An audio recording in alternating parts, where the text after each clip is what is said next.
இன்றைக்கி ரொம்ப டேஸ்ட்டான கோயிலில் வாங்குகிற புளியோதரை மாதிரியே இருக்கும் சாப்பாடு. எப்படி செய்கிறதுன்றதை பார்ப்போம்.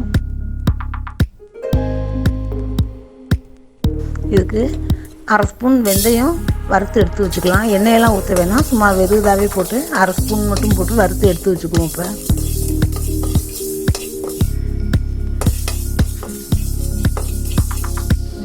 இதோட ஒரு 3 ஸ்பூன் கடலைப்பருப்பு போட்டிருக்கேன். அதையும் நல்லா வறுத்து இப்படி பொன்னிறமாக வறுத்து எடுத்து வச்சுக்குவோம். இப்போ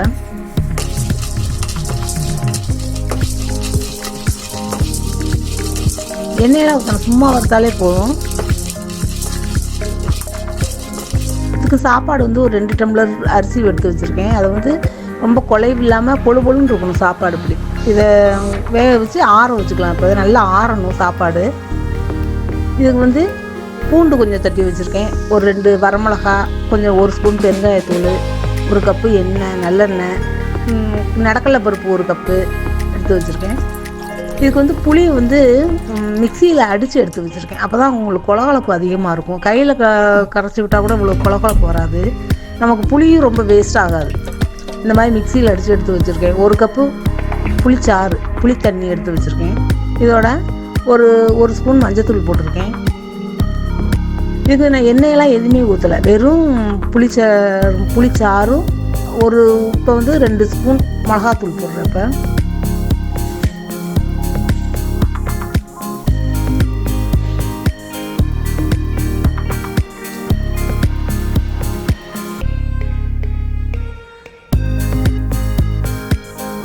இதோட 1 ஸ்பூன் மல்லித்தூள் போட்டுக்கலாம்.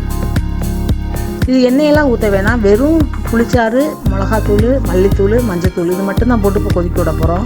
இப்போ தண்ணியெல்லாம் நல்லா இதாகிற வரைக்கும் இப்போ நல்லா இதை இப்போ கொதிக்க விடுவோம். இப்போ எல்லாத்தையும் நல்லா ஒன்றா கிளறி விட்டுருவோம். அந்த புளிச்சாறில் வந்து ஏற்கனவே நான் உப்பு போட்டு தான் அந்த புளிக்கு வந்து கரைச்சி வச்சுருக்கேன். அதனால் உப்பெல்லாம் எதுவுமே நான் போடலை. நல்லா கொதிக்கட்டும்.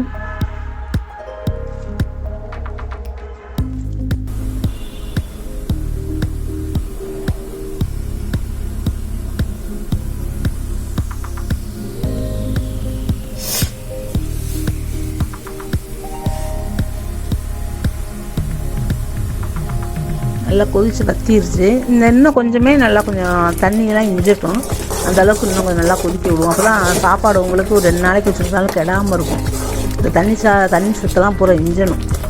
நல்லா பேஸ்டாட்டாக வர்ற வரைக்கும் நல்லா கொதிக்க விட்ருவோம். இப்போ நல்லா கொதிச்சிருச்சு.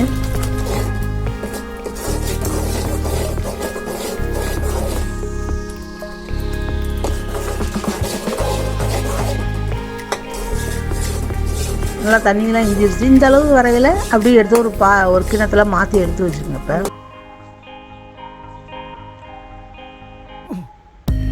இப்போ இன்னொரு பாத்திரத்தில் இப்போ 1 கப்பு மட்டும் நல்லெண்ணெய் மட்டும் விடுறேன். இது புளி சாப்பாடுக்கு நல்லெண்ணெய் மட்டும் ஊற்றினா தான் நல்லாயிருக்கும். அதனால் 1 கப்பு நல்லெண்ணெய் ஊற்றிருக்கேன்.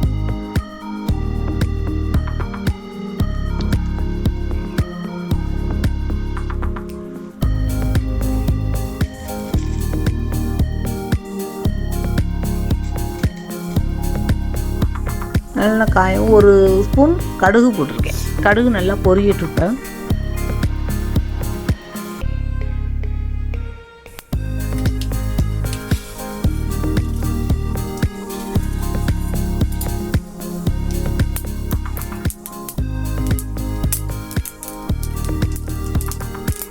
கடுகு நல்லா பொரிஞ்சிருச்சு. நல்லா பொரிஞ்சது இந்த வாசம் வந்ததுக்கப்புறம் உளுந்தம்பருப்பு போடணும்.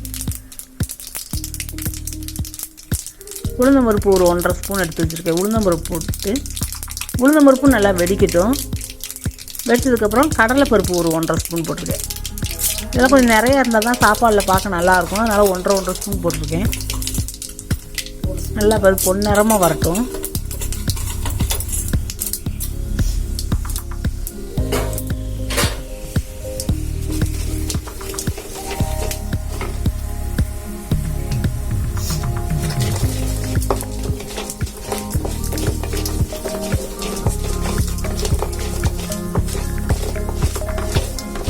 நல்லா இப்போ பொன்னிறமாக ஆயிடுச்சு.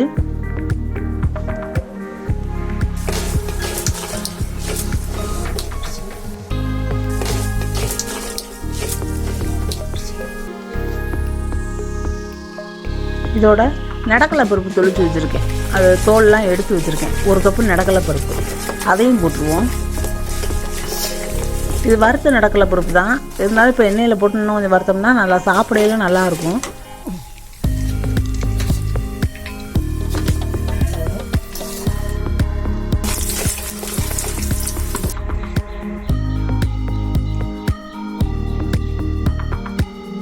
இதோட வரமிளகா 2 இருக்கும்ல, அதையும் போட்டு அதையும் லேசாக வறுத்துக்குவோம்.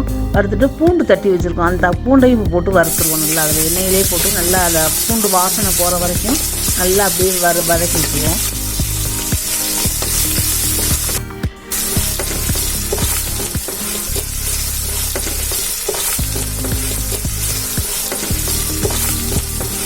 நல்லா வறுத்ததுக்கப்புறம் இப்போ கருவேப்பிலை எடுத்து வச்சுக்கையும் போட்டுருவோம். கருவேப்பிலை கொத்தமல்லி அதையும் போட்டு நல்லா அப்படியே வறுத்துட்டு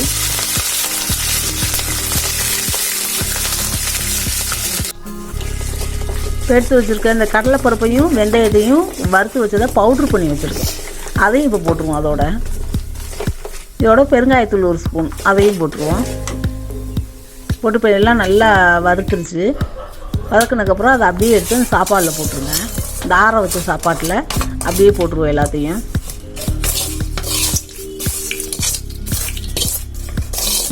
இந்த மாதிரி செஞ்சோம்னா உங்களுக்கு சாப்பிட்றதுக்கும் ரொம்ப நல்லாயிருக்கும், ரொம்ப டேஸ்ட்டாகவும். இந்த நடக்கலை பருப்பு கடலைப்பருப்புலாம் கடிச்சு சாப்பிடையில ரொம்ப டேஸ்ட்டாக இருக்கும். இப்போ இதோட இந்த வறுத்து வச்ச பொடிகள் இதெல்லாம் இதில் போட்டதுக்கப்புறம் இந்த புளி காய்ச்சல் எடுத்து வச்சுருக்கோம் இல்லையா, அந்த இதில் ஒரு 2 கரண்டி ஊற்றுங்க. தேவைப்படுற அளவு மட்டும் ஊற்றுங்க, மிச்சம் இருந்துச்சுன்னா எடுத்து ஃப்ரிட்ஜில் வச்சுக்கலாம், தேவைப்படுறப்ப செஞ்சுக்கலாம். ஒரு 2 கரண்டி மட்டும் போட்டிருக்கேன் இந்த புளி காய்ச்சலை. அது கிடவே கிடாது, ஒன்றுமே ஆகாது. அப்படியே நீங்கள் ஃப்ரிட்ஜில் மிச்சம் இருந்து ஃப்ரிட்ஜில் வச்சுட்டா வேண்டுறப்ப நம்ம ஏதாவது பவுட்ரு இந்த பொடியெல்லாம் நுணுக்கி போட்டு புளி சாப்பாடு செஞ்சுக்கலாம். இது அப்படியே நல்லா கை போடாமல் அந்த கரண்டிலேயே அப்படியே எல்லா பக்கம் அப்படியே நல்லா கிளறி விட்டுங்க. இது உப்பெல்லாம் இப்போ நான் எதுவும் போடல, நான் புளி காய்ச்சல் செய்யலே உப்பு போட்டதுனால போடலை. இது நல்லா கை மட்டும் போடாமல் அப்படியே நல்லா கிளறி விட்டுருவோம்.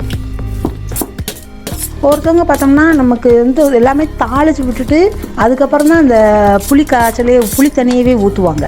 அப்படியே செய்யலாம். நம்ம இந்த மாதிரி செஞ்சு பாருங்கள் ஒரு தடவை, எப்படி இருக்குன்னு பாருங்கள், ரொம்ப டேஸ்ட் நல்லாயிருக்கும்.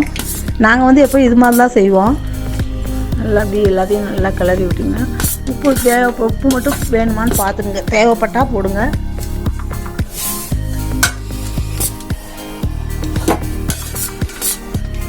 நல்லா அப்படி கிளறி விட்டு நல்லெண்ணெய் மட்டும் கொஞ்சம் ஊற்றி பழைய விட்டு நல்லா கிளறி விட்டு அப்படியே ஒரு கிணத்துல மாற்றி எடுத்து வச்சுருவோம். இது தேங்காய் சட்னி, கடலைப்பருப்பு சட்னி, ஊறுகாய், உருளைக்கிழங்கு வறுத்து சாப்பிட்டா ரொம்ப டேஸ்ட்டாக இருக்கும். இது சாப்பிட்றதுக்கு நம்ம கோயிலில் தர புளி சாப்பாடு மாதிரியே ரொம்ப டேஸ்ட்டாகவும் ரொம்ப நல்லாயிருக்கும். நீங்களும் இது மாதிரி ட்ரை பண்ணி பாருங்கள், எப்படி இருக்குன்னு சொல்லுங்கள்.